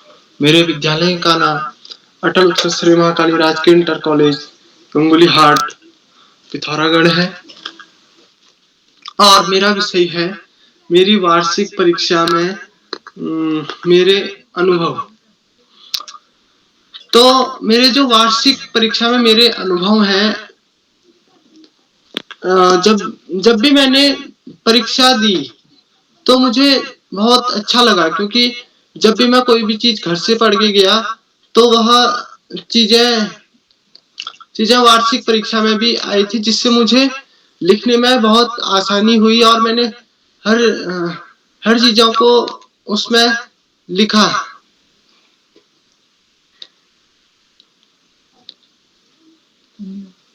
धन्यवाद।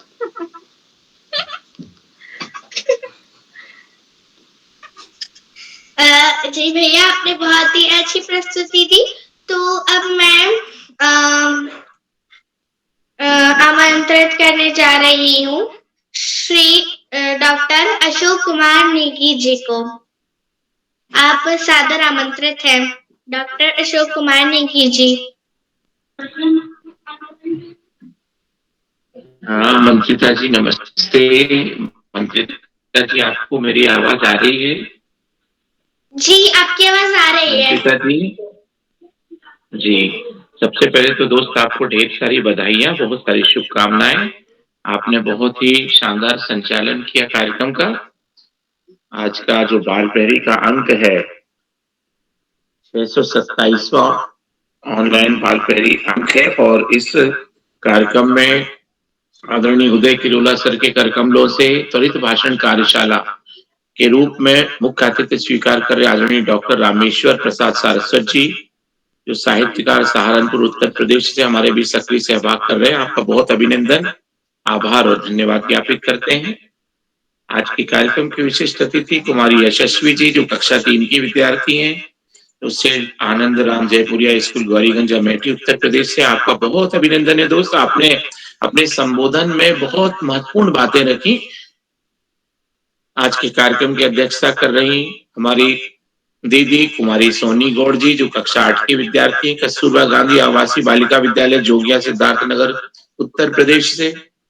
आपने भी आवासीय विद्यालय की जो भूमिका है उस पर प्रकाश डाला। आपका बहुत अभिनंदन, आभार और धन्यवाद ज्ञापित करते हैं कि आपने अपने अनुभव से और ज्ञान से इस महत्वपूर्ण विषय पर अपने त्वरित भाषण में बातें रखी। बहुत अभिनंदन आपका दोस्त।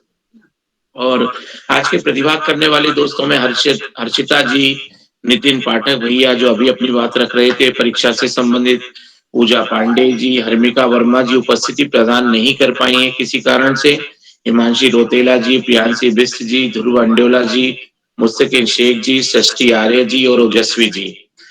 दोस्तों, त्वरित भाषण कार्यशाला में जब आप अपनी बात रखते हैं तो इससे एक तो आपके पास पहले कोई विषय नहीं होता है दोस्तों, आपको अचानक ही कोई विषय दिया जाता है और उस विषय में जब आप त्वरित चिंतन करते हैं, मनन करते हैं, तब फिर आप अपनी बात कह पाते। और इसके लिए आपको अलग से कोई तैयारी करने की आवश्यकता नहीं है दोस्तों। आप चलते फिरते घूमते हुए समाचारों के माध्यम से, अखबार के माध्यम से और अपने सीनियर्स के वक्तव्यों और संबोधन को सुन के अपनी बात को रख सकते हैं। तो आप सभी दोस्तों ने जो अपनी बातें रखी उसका बहुत साधुवाद प्रेषित करता हूँ।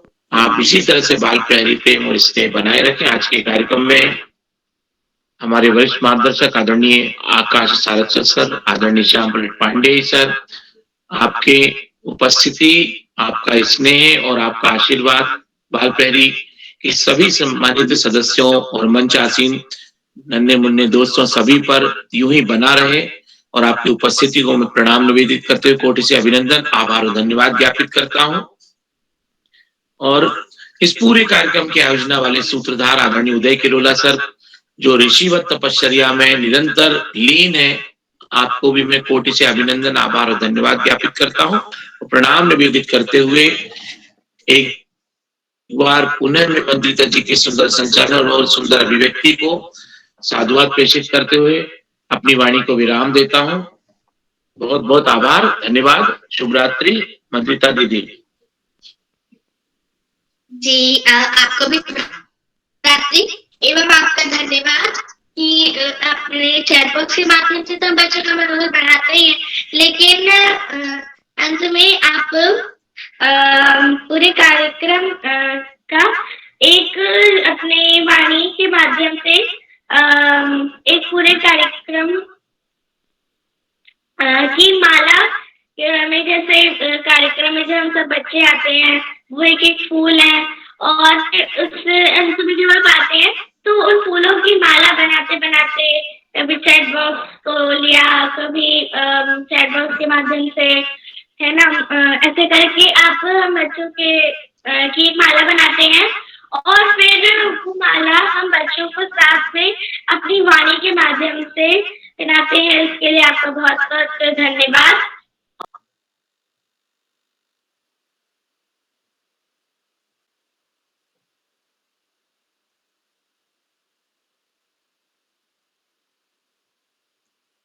जी मंत्रिता जी, मंत्रिता जी, लगता है मंत्रिता जी का नेट चले गया। नेट चला गया मंत्रिता जी का। चलिए, मैं मंत्रिता को विशेष रूप से बधाई देता हूं सुंदर संचालन के लिए। उन्होंने बहुत अच्छा संचालन किया और इस कार्यक्रम को अंतिम मुकाम तक ले गए वो। तो मैं एक बार इस कार्यक्रम में हर्मिका वर्मा जी क्या जुड़ी हैं छूटे हुए साथियों में? हर्मिका वर्मा जी, चले सभी का नंबर आ गया, हर्मिका जी नहीं जुड़ पाए, तो मैं एक बार सभी दोस्तों को बधाई देता हूं। और हमारे बीच आज साहित्य अकादमी दिल्ली से हरसिंह मन्नाल साहब जुड़े, मैं उनका आभार व्यक्त करता हूं। मैं रामेश्वर प्रसाद सारस्वत सर का भी विशेष रूप से आभार करता हूं। सारस्वत सर, आप कुछ और जोड़ना चाहेंगे हमारे आज के मुख्य अतिथि? सारस्वत सर, आप कुछ जोड़ना चाहेंगे? आदरणीय हरसिंह मन्नाल सर, मैं हम नए साथी को नहीं दे पाएंगे, कभी मैं फिर आपको अलग से बुलाऊंगा, तो क्योंकि हमने एक परंपरा बनाई है इस कार्यक्रम में नए साथियों को प्रतिदिन हम नए साथियों को इंतजार कराते हैं मुख्य अतिथि बतौर। आज हमारे 627 कार्यक्रम हो गए, तो 627 मुख्य अतिथि हमारे हो गए हैं। तो मैं सोचता हूँ लगभग सभी का नंबर आ गया है। तो मैं एक बार अपने आज के मुख्य अतिथि डॉक्टर रामेश्वर प्रसाद सारस्वत साहब का, जो कि वरिष्ठ साहित्यकार हैं, बाल साहित्यकार सहारनपुर से, और इस कार्यक्रम में आदरणीय श्याम पलट पांडे सर, अपना माइक बंद कर लीजिए प्लीज। जी, तो श्री श्याम पलट पांडे सर, संरक्षक बाल प्रहरी अहमदाबाद गुजरात से, डॉक्टर अशोक कुमार नेगी जी खंडवा मध्य प्रदेश से, श्री आकाश सारस्वत जी उप निदेशक शिक्षा विभाग, हमारे आदरणीय पांडे सर ने सभी का आभार व्यक्त कर दिया। तो मैं एक बार सभी मित्रों का आभार व्यक्त करता हूं। आप सबका स्नेह इस कार्यक्रम में बना रहे। आज के इस कल जब ये सूची बननी थी तो इस सूची में काफी ज्यादा नाम थे, तो उन नामों को छोड़ते हुए ये फिर ये तय किया गया कि कल भी हम त्वरित भाषण का कार्यक्रम करेंगे, यानी कल 19 मार्च को भी हम इसी चरण दूसरे चरण में इस कार्यक्रम को बढ़ाएंगे। तो जिन साथियों ने सहमति रह गई हो तो वो कल के कार्यक्रम के लिए भी अपना नाम दे सकते हैं। तो मैं एक बार पुनः सभी मित्रों का आभार व्यक्त करते हुए, कल भी त्वरित भाषण कार्यशाला का दूसरा चरण होगा। जिन साथियों ने नाम नहीं दिया है वो दे सकते हैं, क्योंकि काफी बच्चों के नाम कल से छूटे हुए हैं, तो इसलिए ये तय हुआ 2 दिन इस कार्यक्रम को कर लेंगे। तो मैं एक बार आप सबको प्रणाम करते हुए आप सबको से निवेदन करूंगा, आज बच्चों ने वास्तव में त्वरित तत्काल दिए विषय पर बहुत अच्छे भाषण दिए हैं, मैं उनको बधाई देता हूं और निवेदन करता हूं जितने भी कार्यक्रम में इस कार्यक्रम को में जुड़े हुए लोग हैं, जितने लोग भी इस कार्यक्रम को यूट्यूब के माध्यम से हमारे देख रहे हैं या देखेंगे, मैं उनसे निवेदन करूंगा कि अगर आपको लगता है कि आपके घर परिवार स्कूल में कोई ऐसे बच्चे हों तो उनको जरूर इस पटल पर जोड़ने की कृपा कीजिएगा। और इस वीडियो को जितने लोग भी सुन रहे हैं तो मैं उनसे निवेदन करूंगा हमारे इस बाल प्रहरी चैनल को सब्सक्राइब करके भी मदद करेंगे और लाइक करके और शेयर करके भी मदद करेंगे। तो इसी के साथ मैं एक बार पुनः आप सबका आभार व्यक्त करता हूं। आप सबका स्नेह इस कार्यक्रम को मिलता रहेगा और ये कार्यक्रम